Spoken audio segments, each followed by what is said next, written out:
पश्चिम बंगाल पंचायत चुनाव के दौरान हुई हिंसक घटनाओं के बाद दोबारा हुआ मतदान। सुप्रीम कोर्ट ने अध्यादेश पर केंद्र से मांगा जवाब। एलजी को पक्ष बनाने का दिया निर्देश। 17 जुलाई को सुप्रीम कोर्ट में होगी सुनवाई। 10 सीटों पर होगा गुजरात राज्यसभा चुनाव। विदेश मंत्री एस जयशंकर ने दाखिल किया नामांकन। पीएम और गुजरात की जनता को किया धन्यवाद। प्रदेश में लगातार बारिश ने मचाया कोहराम। बाढ़ की वजह से जन और धन दोनों को नुकसान। स्कूलों और कॉलेजों को बंद करने का आदेश। मणिपुर में हिंसा जारी। झड़प में एक पुलिसकर्मी की मौत। झड़प में 10 लोग घायल। नमस्कार, मैं हूं आपके साथ नबीला उरूज और आप देख रहे हैं आज की खबर। रुक करते हैं बड़ी खबरों की तरफ। पश्चिम बंगाल में पंचायत चुनाव के दौरान हुई हिंसा के बाद दोबारा मतदान हुआ। पश्चिम बंगाल में शनिवार को पंचायत चुनाव के दौरान हुई हिंसा के बाद सोमवार को फिर से मतदान हुआ। राज्य में हुई हिंसा की वारदातों के बाद चुनाव आयोग ने ये फैसला लिया। आपको बता दें, ये मतदान कुछ 697 बूथों पर हुआ।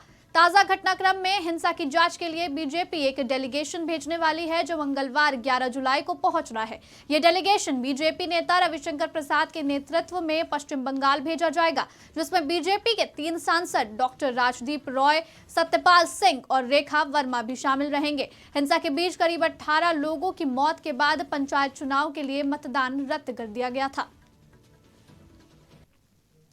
दिल्ली में सेवाओं के नियंत्रण पर केंद्र सरकार द्वारा लगाए गए अध्यादेश पर मामला शांत नहीं हो रहा है। इस मामले में केंद्र सरकार द्वारा लाए गए अध्यादेश पर रोक लगाने की मांग पर अगले सोमवार यानी 17 जुलाई को सुप्रीम कोर्ट सुनवाई करेगा। कोर्ट ने आज की सुनवाई के दौरान स्टे नहीं दिया, केवल नोटिस जारी किया है। इतना ही नहीं, अदालत ने इस दौरान उपराज्यपाल को भी पक्षकार बनाने की इजाजत देते हुए उन्हें भी नोटिस भेजा है। दिल्ली सरकार ने अध्यादेश की संवैधानिकता को चुनौती देने के लिए सुप्रीम कोर्ट में याचिका दायर की थी। दिल्ली सरकार इस पर रोक लगाने की मांग कर रही है। केंद्रीय विदेश मंत्री डॉक्टर एस जयशंकर ने गुजरात राज्यसभा चुनाव के लिए आज नामांकन दाखिल किया।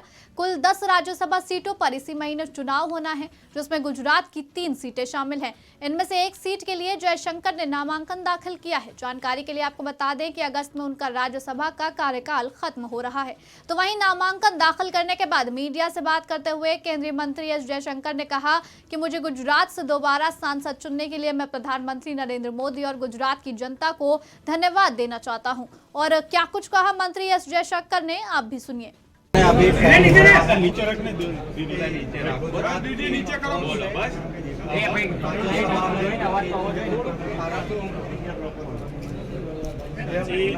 क्या डिस्प्ले और मैं सबसे पहले तो अपना आभार प्रकट करना चाहूँगा प्रधानमंत्री जी को और भाजपा के नेतृत्व को, गुजरात की जनता को और गुजरात की विधायकों की उनकी आशीर्वाद से मुझे एक बार और राज्यसभा में गुजरात के प्रतिनिधि बनने का एक अवसर और। हिमाचल प्रदेश में लगातार हो रही बारिश ने कोहराम मचा दिया है। कई लोगों की मौत हो गई है और कई लोगों के घर मलबे में तब्दील हो गए।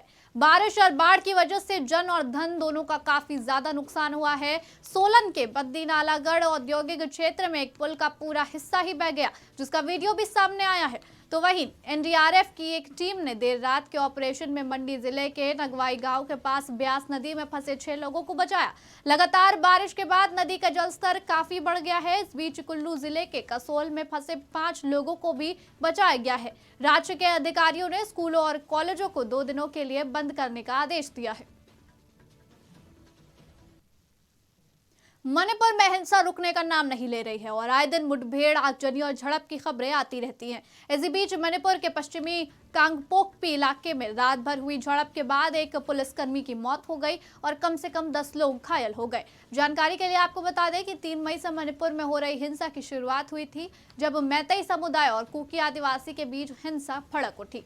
पिछले 2 महीने से अधिक समय से पूरे राज्य में हिंसा की स्थिति है और स्थिति को नियंत्रण में लाने के लिए केंद्र सरकार को अर्धसैनिक बलों को भी तैनात करना पड़ा। स्थिति को देखते हुए पूरे मणिपुर में इंटरनेट सेवाएं 3 मई से बंद कर दी गई थी और अभी तक बंद है, ताकि किसी तरह के हालात न बिगड़े। फिलहाल इस बुलेटिन में इतना ही। देश और दुनिया की तमाम खबरों के लिए बने रहिए आज की खबर के साथ।